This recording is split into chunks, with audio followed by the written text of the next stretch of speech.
उपमुख्यमंत्री एकनाथ शिंदे यांच्या हाती टेस्ला कारचं स्टेअरिंग आलेलं आहे। काल मुख्यमंत्र्यांच्या हस्ते देशातल्या पहिल्या टेस्ला शोरूमचं उद्घाटन करण्यात आलेलं आहे। त्यानंतर आज उपमुख्यमंत्री एकनाथ शिंदे हे टेस्लाच्या शोरूमला पोहोचले होते आणि टेस्लाच्या ड्रायव्हिंग सीटवर उपमुख्यमंत्री एकनाथ शिंदे।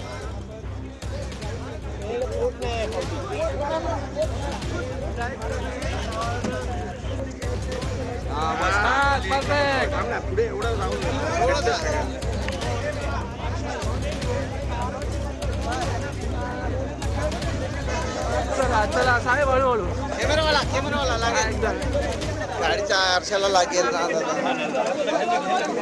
इलेक्ट्रिक व्हेकलला सरकारने प्राधान्य दिलेलं आहे। राज्य सरकारच्या सगळ्या ज्या काही गाड्या आहेत त्या गाड्या देखील इलेक्ट्रिक व्हेकलच्या वापरल्या पाहिजे अशा प्रकारचा देखील भूमिका राज्य सरकारची आहे आणि त्यामुळे मी या ईव्हीला मनापासून शुभेच्छा देतो। काल मुख्यमंत्री महोदयांनी याचा शुभारंभ केलेला आहे आणि मला वाटतं आपण यामध्ये इलेक्ट्रिकल आपल्या राज्यामध्ये त्याची निर्मिती झाली पाहिजे यासाठी देखील शासन पूर्ण प्रयत्न